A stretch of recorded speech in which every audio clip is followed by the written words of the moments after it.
आइए आज हम डाइस आपको पढ़ाने जा रहे हैं। मैंने आपको अगले वीडियो में डाइस के परिचय बताया था और दूसरे वीडियो में मैंने आपको डाइस को बताया था कि डाइस को दो भागों में बांटा गया था, एक स्टैंडर्ड डाइस और एक जनरल डाइस।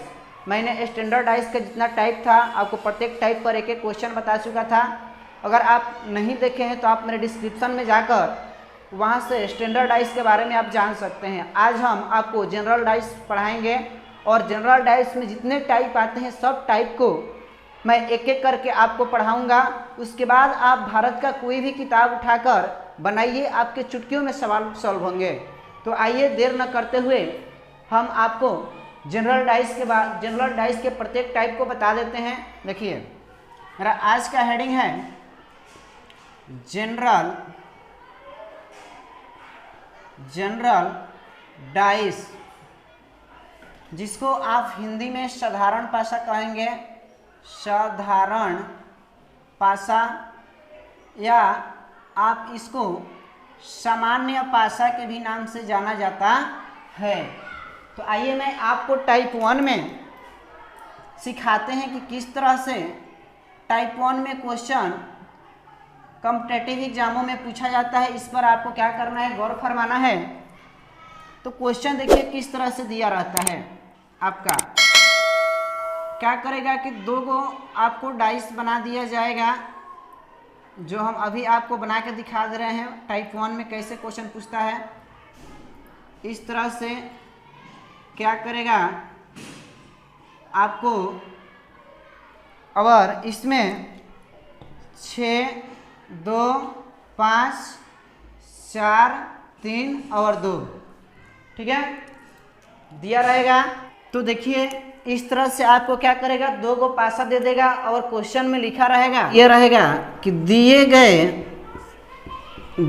गए पासे में 4 के विपरीत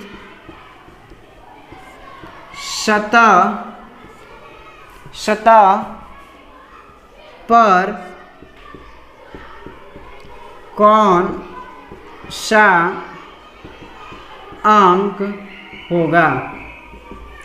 इस तरह से टाइप 1 में आपको क्वेश्चन देगा, दो गो पासा दे देगा और पूछेगा उसमें कि दिए गए पासे में 4 के विपरीत सतह पर कौन सा अंक होगा।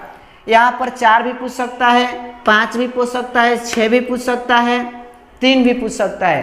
तो किसी तरह से क्वेश्चन अगर पूछे तो आप उसको चुटकियों में हल कर सकते हैं। और इसको हल करने से पहले हमें एक बात पर ध्यान देना है कि हम दोनों डाइस को चेक करेंगे कि यह कौन सा डाइस है, स्टैंडर्ड है कि जनरल है। अगर स्टैंडर्ड रहेगा तो काफ़ी आसान है, बना सकते हैं। तो हम चेक करेंगे, आपको बताए थे जनरल डाइस का डिफिनीशन के वैसा डाइस जिसके दो नज़दीकी सतहों का योग 7 हो उसे हम जनरल पासा कहते हैं, और जिसका 9 हो उसे हम स्टैंडर्ड पासा कहते हैं। तो आप इसका दो नज़दीकी सतह जोड़िए, 6, 2, 8 हो गया, 2, 5, 7, यानी यहाँ से आपको कंफर्म हो गया कि यह हमारा क्या है, जनरल पासा है, ठीक है। और एक बात और याद रखना है कि जब ऐसे दो गो पासा दे आपको और वो भी क्या हो, जनरल डाइस में हो, तो आप उसको चक्रण विधि से हल कर सकते हैं। कौन विधि से हल कर सकते हैं, चक्रण विधि से। लेकिन चक्रण विधि से हल करने के लिए इसमें आपको एक टर्म एंड कंडीशन याद रखना होगा कि ये जो दो डाइस दिया गया है, इन दोनों डाइस में कोई एक अंक क्या होना चाहिए, हमें कॉमन मिलना चाहिए। तो आप यहाँ पर देख सकते हैं कि इसमें भी 2 है और इसमें भी 2 है, दोनों अंक क्या है जी, कॉमन है। दोनों अंक क्या है, कॉमन है। तब आप इसको चक्रण विधि से बना सकते हैं। तो आप क्या करिए, एक इस तरह से गोला खींचिए। देखिए बहुत सिंपल है चक्रण विधि, ऐसे आप एक गोला खींच सकते हैं। करना कुछ नहीं है, इसमें इस तरह से 2 लाइन खींच दीजिए, ठीक है, और इसको बांट दीजिए, 1 भाग, 2 भाग, 3 भाग। और जो अंक कॉमन हो, इसमें जो अंक कॉमन हो उसके सबसे हम लोग क्या करते हैं कि ऊपर लिख देते हैं। देखिए इसमें 2 कॉमन है, तो 2 को हम क्या करेंगे, ऊपर रख देंगे। इसी 2 के लगे से ही हम इसको या तो घड़ी के दिशा में घुमाएंगे या उसको एंटी क्लॉकवाइज घुमाएंगे, या कह सकते हैं क्लॉकवाइज घुमाएंगे या एंटी क्लॉकवाइज घुमाएंगे। तो देखेंगे कि इसमें 2 कहाँ है, तो 2 यहाँ है। आप इसको ऐसे जब रोटेट कीजिएगा तो 2 के बाद मेरा क्या आएगा, 6 आएगा। 6 के बाद क्या आएगा मेरा, 5 आएगा। फिर इसको घुमाइएगा इस तरह से, तो फिर 5 के बाद क्या आएगा, 2 आएगा ना जी। तो जब हम 2 को ऐसे घुमा रहे हैं तो 6 आ रहा है, तो यहाँ पर हम क्या करेंगे, 6 लिख देंगे। जब 6 को ऐसे घुमाएंगे तो यहाँ पर क्या आ रहा है, 5 आ रहा है। ठीक है। अब दूसरे डाइस में चलेंगे, देखेंगे इसको जिस तरह से आप घुमाए हैं उसी दिशा में इसे भी क्या करना है, घुमाना है। ठीक है। तो ऐसे घुमाए हैं, तो फिर हम कहाँ चालू करेंगे, जो कॉमन अंक है, देखिए 2 से घुमाइए, क्या आएगा, इस तरह से हम घुमाएंगे तो क्या आएगा, 4 आएगा। क्या आएगा जी, 4 आएगा।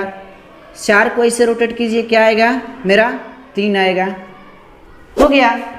अब देख लेना है कि जो डाइस होते हैं उस डाइस में 6 ही को सतह होता है, तो देख लेना है कि 6 सतह में से इसमें हम क्या नहीं लिखे हैं, तो 1 नहीं है, तो आप 1 कर दीजिए। कितना सिंपल है। अब एक बात और आपको ध्यान देना है, कह रहा है मेरा क्वेश्चन, दिए गए पासे में से 4 के विपरीत सतह पर कौन सा अंक होगा। तो 4 के विपरीत पूछ रहा है। ठीक है। तो यहाँ आप देखिए सबका विपरीत बता सकते हैं। 4 का विपरीत तो ये मेरा क्या हो जाएगा, 6 हो जाएगा। क्या हो जाएगा ये, 4 का विपरीत 6 हो जाएगा। ठीक है। एक बात याद रखना है, कभी भी सामने वाला विपरीत नहीं होता है, कभी भी सामने वाला विपरीत नहीं होता है। तो 4 का विपरीत 6 हो जाएगा, या 6 का विपरीत क्या हो जाएगा, 4 हो जाएगा। अब आइए 5 का विपरीत क्या हो जाएगा, 3 हो जाएगा। और 3 का विपरीत क्या हो जाएगा, 5 हो जाएगा। और 2 के विपरीत क्या हो जाएगा, 1 हो जाएगा। 1 के विपरीत क्या हो जाएगा, 2 हो जाएगा। इस तरह से फर्स्ट टाइप में आपको किसी का भी विपरीत पूछे, किसी का भी है जिसमें दोनों डाइस में से एक अंक समान हो, तो आप उसको चक्रण विधि से क्या कर सकते हैं, बना सकते हैं। ठीक है। देखिए कितना आसान है। तो कह रहा है क्वेश्चन क्या, दिए गए पासे में 4 के विपरीत क्या हुआ, तो 4 के विपरीत क्या है, 6 है। तो यहाँ लिख दीजिए 4 के विपरीत 6, मेरा आंसर हो गया। पूछ देगा 3 के विपरीत क्या है, 3 के विपरीत 5 है। पूछ दिया 2 के विपरीत क्या है, यहाँ पे 2 के विपरीत 1 है। तो इस तरह से आप क्या कर सकते हैं, बना सकते हैं। आप एक बात को नोट में लिख सकते हैं, हम यहाँ पे लिख दे रहे हैं, आप अपनी कॉपी में नोट कर लीजिएगा, ताकि ये चक्रण विधि से बनाने में आपको क्या होगा, आसान होगा। तो लिख देना है कि दोनों डाइस में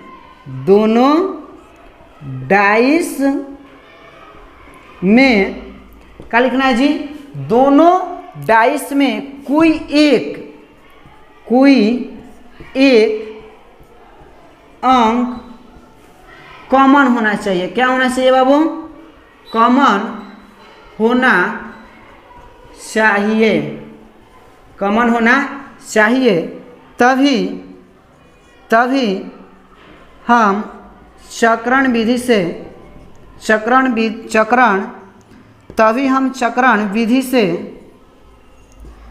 से बना सकते हैं, चक्रण विधि से बना सकते हैं। ठीक है। दोनों में से कोई एक अंक कॉमन मिलना चाहिए। अगर 2 अंक कॉमन मिले तो उसके लिए हम आपको अगला टाइप बताएंगे, और ये टाइप आप सीख लिए तो इससे रिलेटेड जितना भी क्वेश्चन पूछेगा आप आंख मूंद कर बना सकते हैं। ठीक है। तो आप लोग समझ गए लो। तो अगर आपको मेरा वीडियो अच्छा लगे तो लाइक करें, इस चैनल को सब्सक्राइब करें और अधिक से अधिक शेयर करें। और आपका एक लाइक हम लोग के लिए काफ़ी मोटिवेट करेगा, और हम लोग अपने बहुत ज़्यादा उत्साह के साथ आपको कोशिश करेंगे पढ़ाने के लिए। तब तक के लिए जय हिंद, जय भारत।